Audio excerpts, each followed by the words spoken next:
Welcome to Men Hurt Too, a safe space where men get to share their truth. I am your host, Trey Kearney, but it is so not about me. Like, I started this platform to give men a safe space to share their truth. And today I am super honored to have my guest on today because I'm going to need y'all to probably work with me today because I may be a little bit over emotional. I'm not sure right now, but I have my guest, Marcus Boyd, a four-time award-winning autism activist, a 13-time award music producer and composer, and also the CEO of multiple businesses. But the main thing about Marcus that I want you guys to understand is that Marcus has autism, and his journey has been incredible.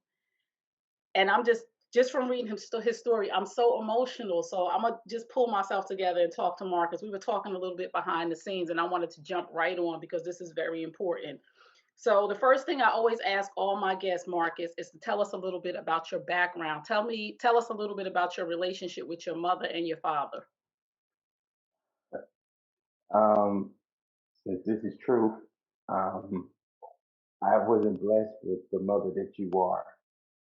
I wasn't blessed with a male role model like that. I was in 16 to 17 different foster homes, 16, 17 different group homes.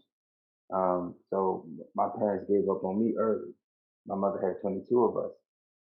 So it was not like she understood what autism or a mental situation was in the early 80s. And she just was trying to survive the kids. And my big Tommy, which is my birth father, he was very abusive, very, very, extremely, tremendously abusive. From peeing on me when I was almost 5 because touching his Nintendo, pistol whooping me at 4 years old because I didn't do something he told me to do, from burning me on the stove, from choking me with playground swings. I mean, this man was very, very, very, very abusive. So I forgive my parents now at 38, but I didn't have parents. Wow. Let's talk a little bit about the experiences in the group homes. You said you've been Mm. in 17 different foster homes and 16 different group homes. What was that experience like for you? It was rough because I was nonverbal, so I didn't understand, phrases, words, stuff of that nature. A lot of bullying, a lot of beating me up, a lot of taking my food, a lot of, my foster parents, one of them, they tied me to a heat furnace, an old, not working heat furnace with honey in it. And hit me with a miniature 12 gauge gun in the side of my face. Used to spit on me and only used to bring me back upstairs when my social worker came for a monthly visit. Used to make me skip meals. And I mean, it's a lot of stuff that's going to be in the book. It's a lot of stuff. And, when you are being abused sexually, emotionally, physically, because you can't speak, you can't verbalize, you can't say what's going on, you can't do anything. So people take advantage of it. Wow. I have and this I'm so happy you're here because there's so the parent I'm in a I have a group that I am very, very happy that I'm in a support group, Mason's Place. And one of the fears, and we were talking about this earlier, one of the fears that we as parents have is that we won't be here for our children, especially those of us who are nonverbal. It's hard for me. I have a 13-year-old, a 12-year-old, I'm sorry, Jermaine, who is on the spectrum, and he's nonverbal. It's hard for me to send him to school. It's hard for me to just trust anybody with him because he can't talk. So, what would you say to the parents who have children who are nonverbal? When you were going through all of this, did you understand what was happening to you? Because we associate nonverbal with not having feelings or not understanding what's happening to you. So, did you understand all of these things that were going on? No, Wow. and at 30, no, and at 38, I'm still trying to piece the puzzles together. No disrespect for anybody who don't like the word puzzles. But I'm still trying to put the pieces together to really understand what was allowed in my life, and why was I given autism? Why did I have to go through these things? Because I didn't really understand it. All I wanted was love. All I wanted was my brothers to love me, my sisters, and family. You know, I didn't understand why I was shunned away. Why people didn't want to sit next to me at lunch. Why people make fun of me in school. Ugh, Why I didn't understand this stuff because I was just trying to speak, but right. people couldn't hear the way I was speaking. Oh my goodness. I'm sorry. This is like, I'm telling you, this is like really emotional for me. You experience shock therapy. Um, Electrical shock therapy. just tell us what that is, and when you were experiencing it, was it painful? Because we don't know. Like, just talk a little bit about that. I was in a mental institutions, so like GNHI, Georgia Regional Mental Institution, Georgia Regional, Savannah Regional, different institutions in New York and stuff of that nature. Because I was raised in Brooklyn, Atlantic and Rockaway, Blaze and Lennon, Brownsville. Right. so, Yes. so, so I mean, it was. I was on Ritalin, Paxil, Depakote, Lithium, Seroquel, Zoloft, 500 to 1,000 milligrams, 2 to 3 pills a day. And if I did not take these pills, it was electric, shocking. It was 15 to 20 minutes. Then let's force him to try to do it again. If I refused, another 15 to 20 minutes of electrical shocking.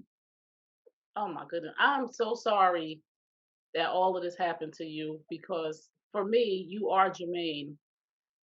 I'm just here for my son, and for you to be out there and just nobody to protect you and cover you.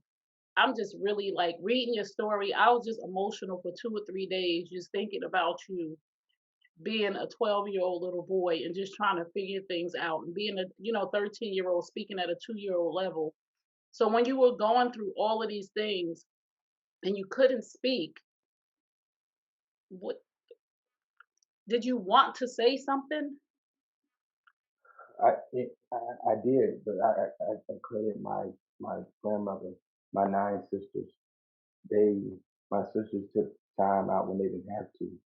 They could have been at boyfriend's house or proms or dates or whatever, but they showed up at my schools when they didn't have to. They ate lunch with me when they didn't have to. They was my superheroes when they didn't have to. I Wow. had a speech therapist. I had a behavior aid, I had a social worker, I had a therapist, I had a doctor, I had a couple of doctors. But see, you talking about when I was diagnosed April 12th, 1993, when I was 10, when they said 11, 12 different doctors said, you will never talk. You will never get an education. You will always need a caregiver. You will never feed yourself, clothe yourself. Your left side of your brain doesn't function correctly. But at 38, I'm feeding myself. I'm clothing myself. I'm about to get my own apartment. I mean, I'm getting married July 30th. I mean, Wow. at the end of the day, we cannot focus and lean on the diagnosis. It's no different from lupus or bipolar or whatever the diagnosis is. We have to trust in the Father. We have to put God first because with Him all things are possible. And Mm, we have to have caring mothers and fathers like the people that you are. Because if I had a caring mother back in 92, 91, 1990, where would my life have been? I mm. wouldn't have been raped. I wouldn't have been sodomized. Oh I wouldn't have been beaten. My ribs wouldn't have been broke. my goodness. At the end of the day, it starts at home. Wow. Wow. Okay.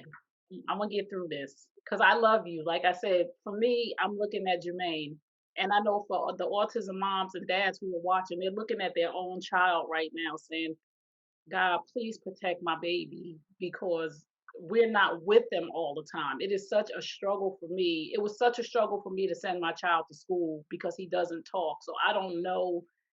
He don't come home from school and say so and so did this to me or this happened in school today. So I have to really go by how he's behaving to see if there's like a change in his behavior, or even that, I'm checking him from his head to his toe. Like I'm checking his every body part to make sure, and it's just like, because I know when I read your story that I was these are the things that I fear when I'm not around him. And I know I can't be, because I have to let him out to live like you. I have to let him experience and get experience so that he can actually function in society.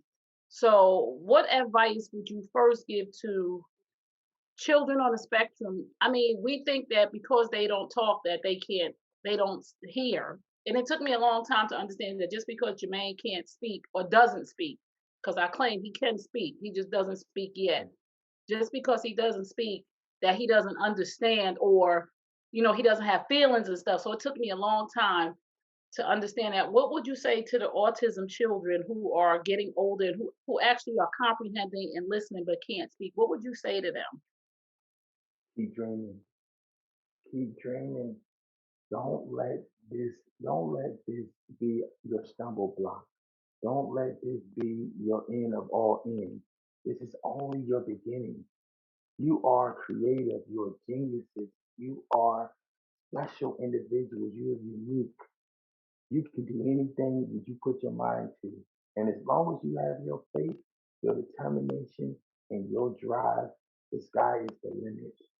Don't Wow. look at it. Don't look at this as, oh well, this is my it. Because I was 12, I was 13, with speaking mama, dad, and God allowed me to be 38 speaking to incredible individuals like this platform. Wow. So keep dreaming. Don't stop. Wow. What would you say to the autism moms and dads that are listening right now who are, we have these fears, you know what I'm saying? Because we have fears that, we won't be able to control our child, because my son is 12, he's getting really big, right? Well, and I'm like, I hope that I can always be able to deal with him, because I would never want to have to put him in a home. And there's so many parents who had to. What would you say to autism parents going through this journey of autism? I mean, I'm not gonna lie, because at 38, I still don't have emotional behavior. I will throw a flashbang in a minute. I mean, it, it it's not easy with autism. There's a lot of temperaments that's sometimes uncontrollable. There's a lot of sensory issues. It's a lot of stuff, and I still go through these things at 38. So what I would say is that if you feel like another direction is your end goal, like if you want to have to put your child in a home or whatever, if that is the end goal, then you need to fight with everything in you to make sure you never get to that end goal. Mm, You understand what I'm saying? The yes. thing is, what if Jesus gave up on us? Oh How my. many times? How many times did we commit sin and we ask Jesus, please forgive us, please forgive us, please forgive us? Does he ever go on a deaf ear? God gave you this child for a reason. He knows the end all. Mhm. We have to walk through this process. Never give up on your kids.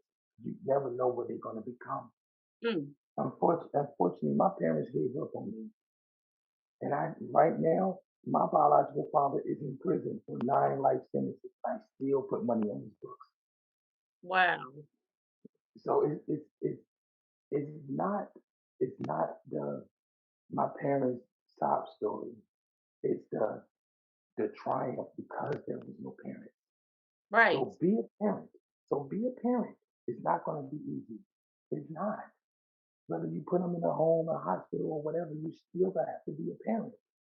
So be a parent. Don't give up on your kids Mm, because you birth greatness. You whoa. birth greatness. Wow.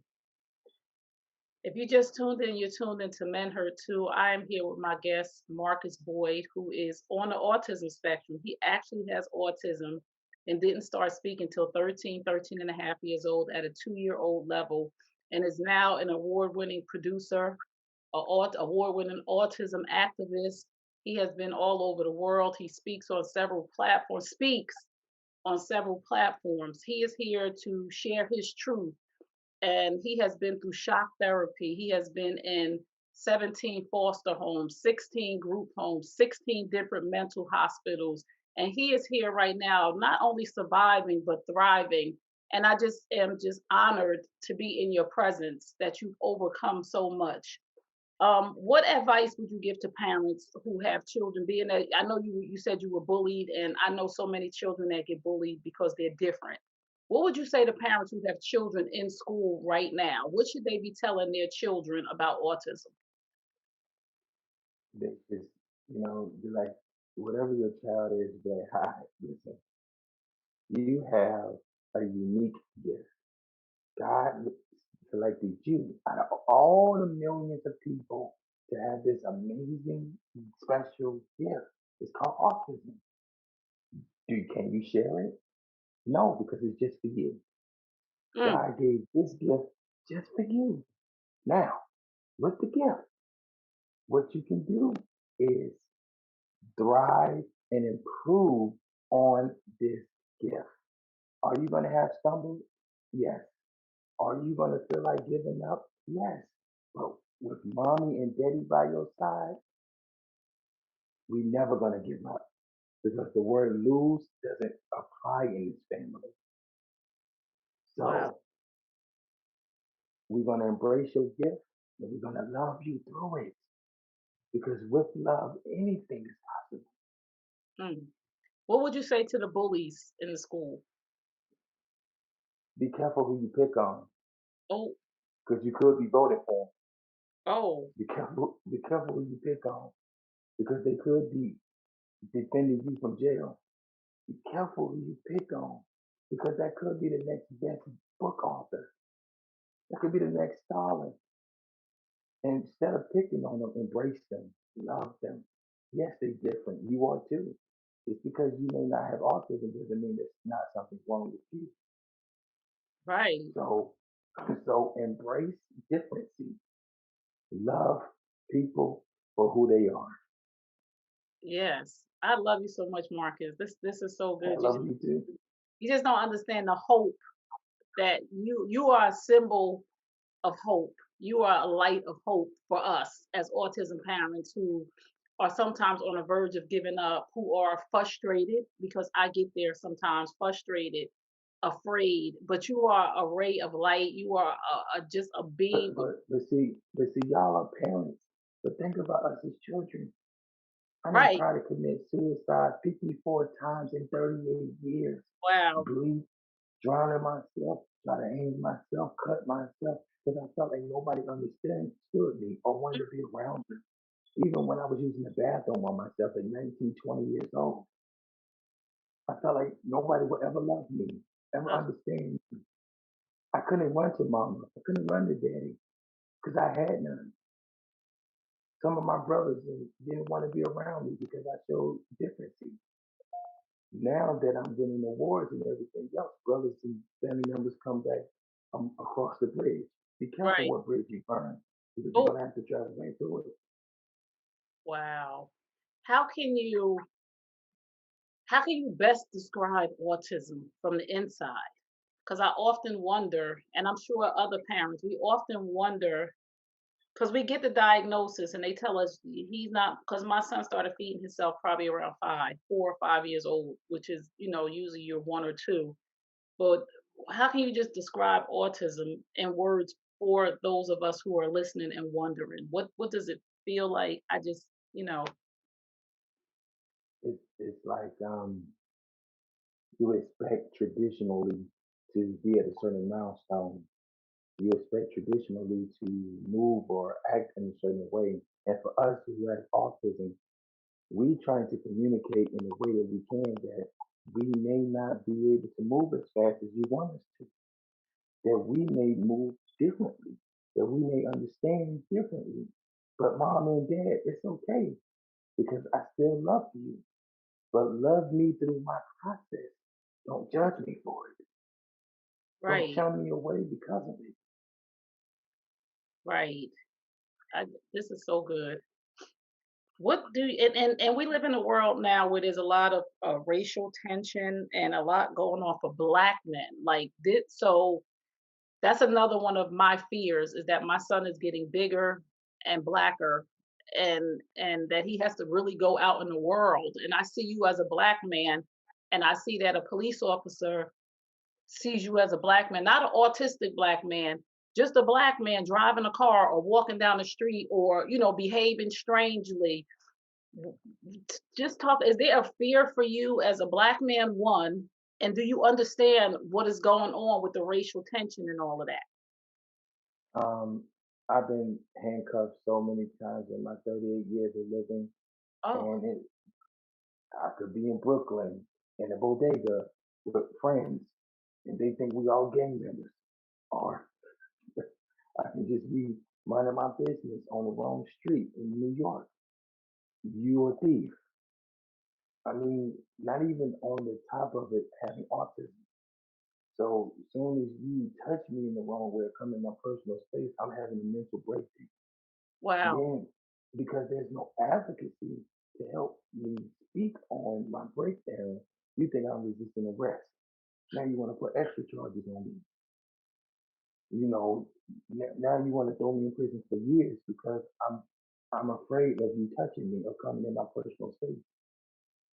As a black man, I face this every single day, and it's hard. And yes, you just feel like staying in your room, not going nowhere. But again, like your son, I am your son. So if God allowed me to speak, why can I not sacrifice my life for other children that have autism, for other teenagers and adults that have autism? God didn't give me the voice to be silent. Mm, This is so good. What do you need from the community, from friends, from family, from those around you? What do you need as an autistic black man from us? How can we support you? Continue to support your children. That's the main ingredient. Continue to love them through whatever problems or whatever situations or trials, because if we love them through the diagnosis, then there's going to be more greater and achievable autism individuals. There are lawyers, doctors, judges, actors, actresses, basketball players, singers. There's so many people that's doing amazing stuff with autism. So the parents just have to love their children through this process. That's what you can do for me. Oh, so speaking to the educators out here, like the teachers, the therapists, the ABA, all the speech therapists, for the children who can't talk, because you are their voice. For me, you're their voice. What do the educators need to know? What would you say to them when you were going through the school system and all of these different things? If you could have spoken at that time, what would you have told them? Stop reading from a textbook. Oh, Stop reading from a textbook. This is not textbookable. You have to get your hands dirty and volunteer and really get down and understand the autism individual from the ground up. You can't read, research, study, take a test. This this is not an experiment. This is our life. And either you're gonna be with us and learn from us and grow with us, or don't teach us. oh, Marcus, I know Nadine Abu Bakr, who is the founder of Nason's Place, is off her seat right now, jumping up and running around the room right now because she is, she's so big on that y'all are trying to tell us in an IEP what our children need from a textbook when we live this every single day. And we trying to tell you this is what's going on. And you trying to tell us from a textbook that know that this is what's going on. So you said about sensory issues, and Nadine said yes. She's on right now. Yes, you said from sensory issues. How are the sensory issues? Because I'm trying to get into the mind of an autistic child when they have meltdowns. Because Jermaine can have a meltdown at any time. Is it because of a sensory issue, something touching them? Is it a sound?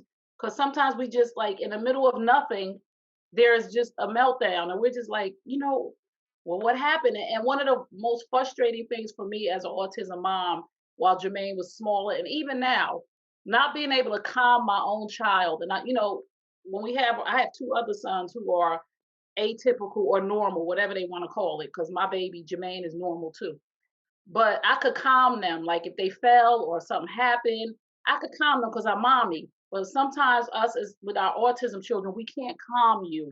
So is it sensory? Like I said, bright light sounds. Like sometimes it's just nothing and it just a meltdown. Can you just talk a little bit about that? Okay, so I'm standing in front of a bright light now, this ring light. So it's with this with different individuals is different things. So your son may forget, like I forget at almost 40, that that's my sister, or that's my family, or that's my safekeeping. And it could be from a string, or too loud of a bass of a drum, or too loud of bass of a vocal conversation.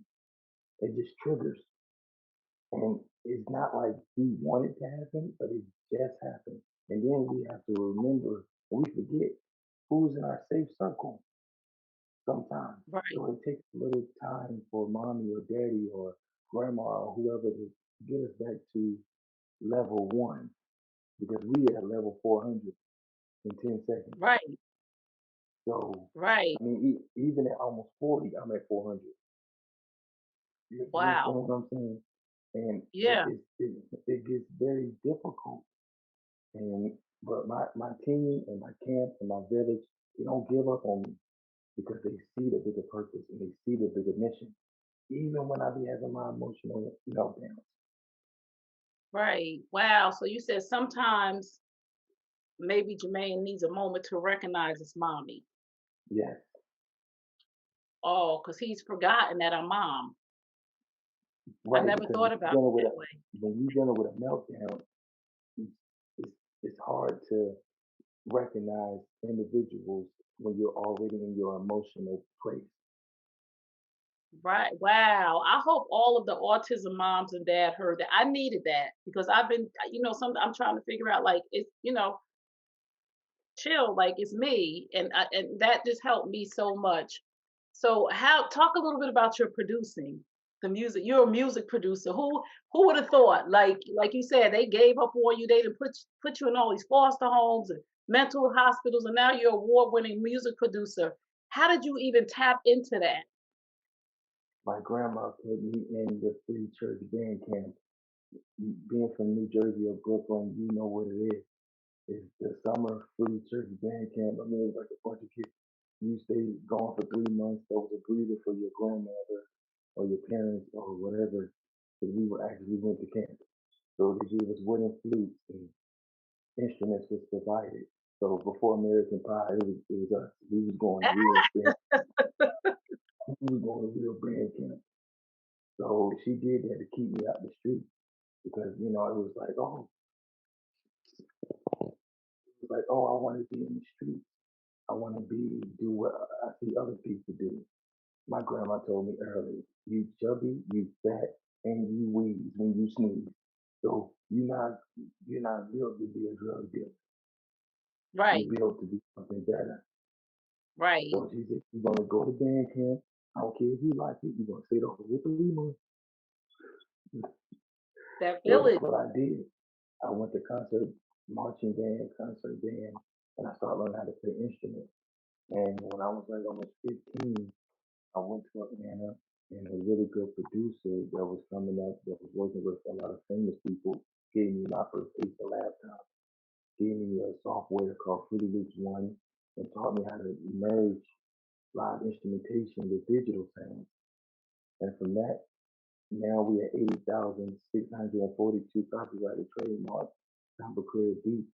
We have 14 Billboard hits. We had, I mean, I mean, in a span of 21 years. Wow. So, 18 different genres, 8 instruments. I mean, I've been doing this for a very, very long time. And who knew that I can still have autism and still use music as a voice that I didn't have. Wow. Wow. This I'm so proud of you. If nobody else is proud of you, I'm so proud. I'm just in awe right now, and I'm just so hopeful for not only my son but all of the children on the spectrum, all of my community that's watching, I'm just so hopeful for them because I'm watching you thrive, right? And it So might to not your son, be 18, to right? It might not be your at 20, son, but it's and coming. his name is Jermaine. Jermaine, yes. Well, this is Autism Activist Marcus Boyd, and to Jermaine, you have an amazing mother. You have an amazing support system. Know that you bless my king, and know that you can do anything you put your mind to. I believe in you. I support you. I love you. And you're not alone in this. And if Wow. you need anything from me, I'm always here. Oh my goodness. Thank you so much. Talk a little bit about, and you have a clothing line. So tell us about your clothing. I mean, I'm just impressed because the doctor said Marcus ain't gonna do nothing. Just put him away, throw him away, leave him alone. He ain't gonna talk. He's not gonna feed himself. And you have businesses. So I'm just blown away by this whole thing. So just talk about your clothing line a bit.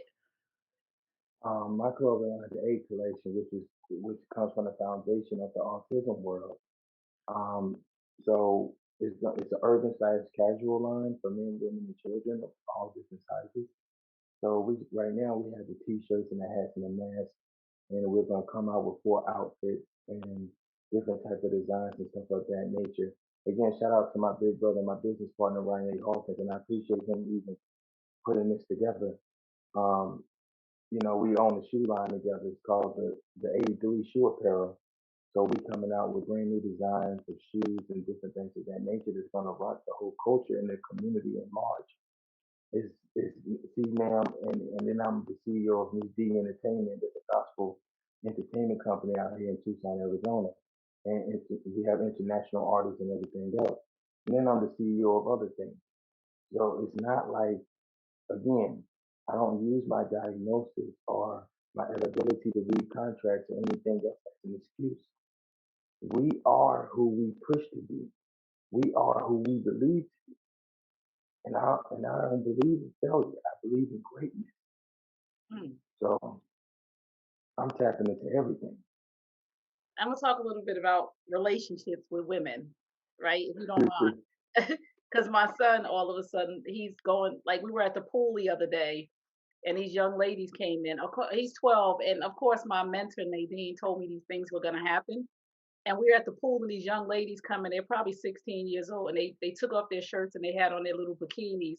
And he just started. He was so interested in them. He just started prancing around and swirling around in the pool. And I'm looking at him like, is he flirting?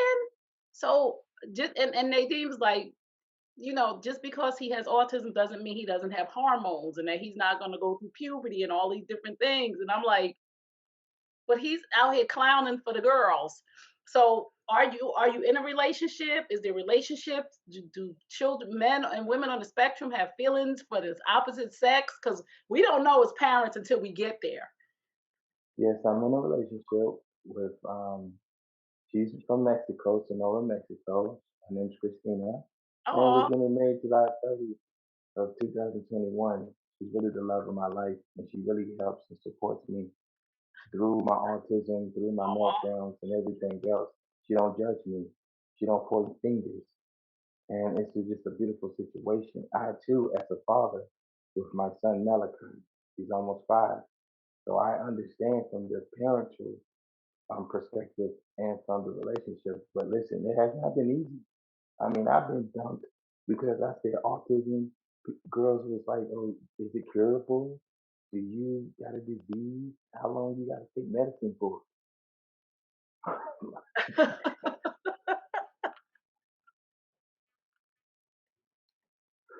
So I mean, it's really been a rocky situation with dating. So again, autism mothers, guard your sons. You better guard them.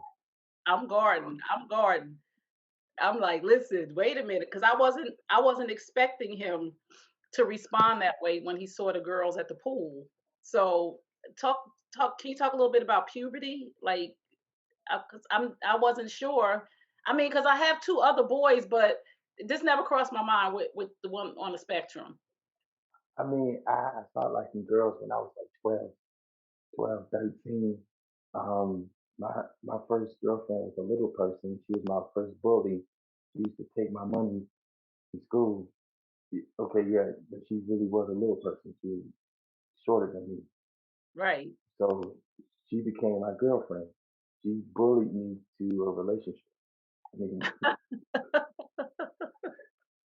I mean, we still friends to this day.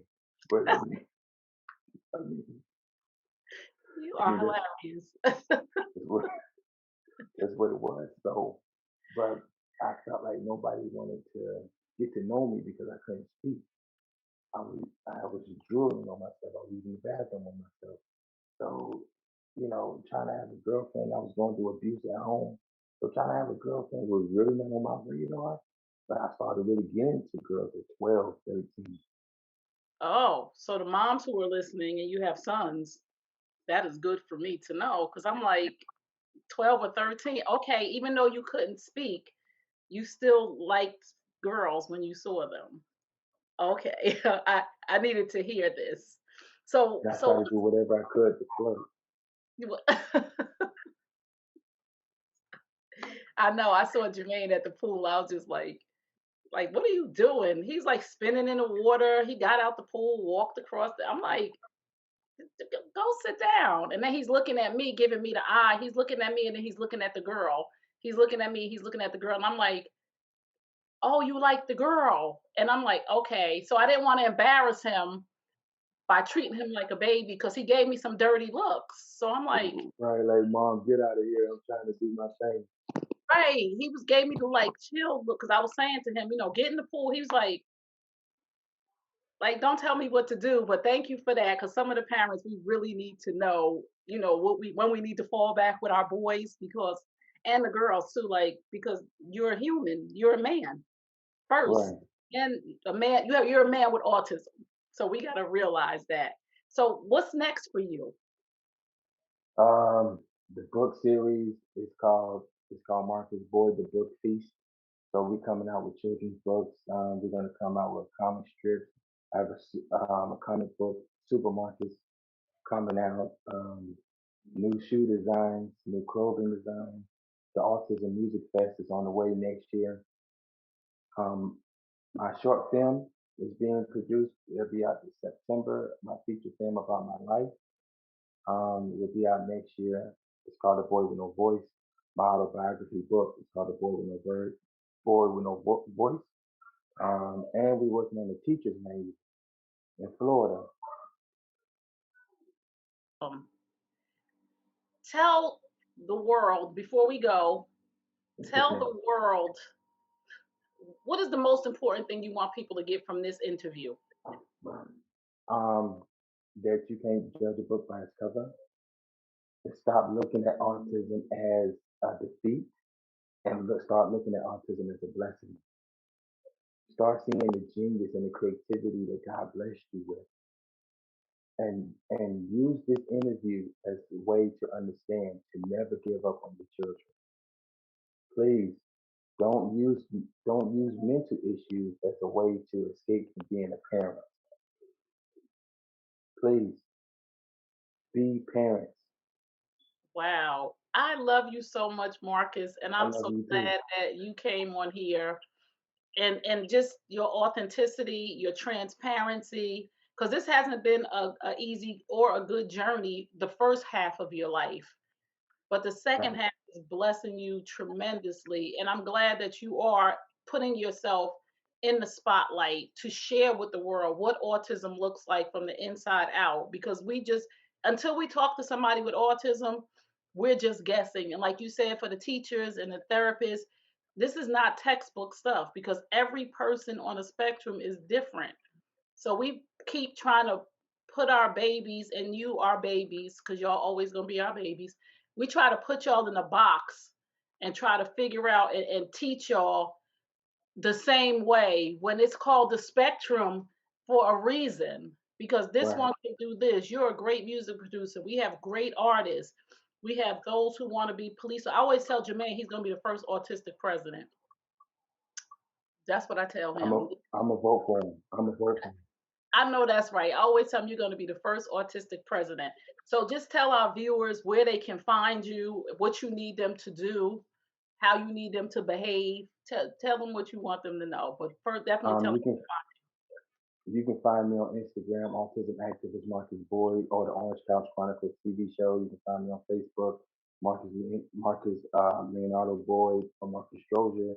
You can find me on Twitter at Boyd Autism, and my website Marcus Boyd Autism Activist MarcusBoyd.com is gonna get is being worked on, or people just call me 520-330-0242. Again, it's 520-330-0242. I'm very accessible, and I'm here for every individual with autism, every family member. And again, what I need you to do is love your child to their greatness. Because if somebody didn't love me to my greatness, I wouldn't be here trying to be a voice for your children. Mm, mm, mm, mm, mm. Thank you so much, Marcus. This has been beyond amazing for me. You have begun the healing of my soul, because a lot of times we think we are in a place with our children where we're actually not. You know what I'm saying? And we have these pieces in us that are hurting us, but you have begun the healing of what I thought my child should be, because so many of us have this thought when we give birth to a child that it's supposed to be this, but each child is supposed to be exactly what they are, exactly who they are. Their journey is their journey. And this is Jermaine's journey. This is your journey. We're just here for the ride and for a little bit of guidance along the journey. And I believe that your mother and father produce greatness in you. And as a mother, I'm saying this to you as a mother, sometimes we can't do everything because we don't have it in us, right? Because Right, I have my own two older boys, 26 and 21, who I've messed up on. I was growing up. I had them when I was 25 and 30, but I was still growing up. So I say to your parents, they created a genius, and there's so much more for you to come. And I thank them. I thank them for you, even though along the journey they got lost on the path. right, But it was to release you into your greatness, because they may have hindered what God had for you. Because so many times, my 21-year-old is on the spectrum as well, but he's high functioning, right? And I didn't find right, out he was on the spectrum until high school. And had I found out he was on the spectrum at 2, I probably would have hindered his growth. He went all through high school, no IEP. He got an IEP, I think, in 11th grade, and he graduated. And he's doing things. Had I known, I probably would have messed him up. So I'm glad that I didn't know. But I say that to say you are a great man. I see you speaking to millions. I want to be in the front row when you get to the Coliseums. We're yes, gonna bring you here to New Jersey to do something with Nason's place, because we need you. We need your voice. We need your expertise. We need people to hear, not from a textbook, from the expert. You live this every day. You speak for us. You speak for our children. So continue to do what you're doing. If you just tuned in, you're tuning in to Men Her Too. I'm here with the greatest activist, producer on the autism spectrum, Marcus Boyd, who is doing great things. Please follow, friend, and like him on all platforms. So I thank you, Marcus. You know what I always tell you at the end of all my broadcasts? You deserve the best. Yes, I'm talking to you.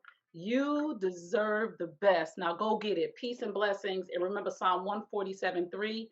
He heals the brokenhearted and binds up their wounds. Psalm 147:3. He heals the brokenhearted and binds up their wounds. Thank you for tuning in, and we'll see you next time. Peace and blessings. Bye.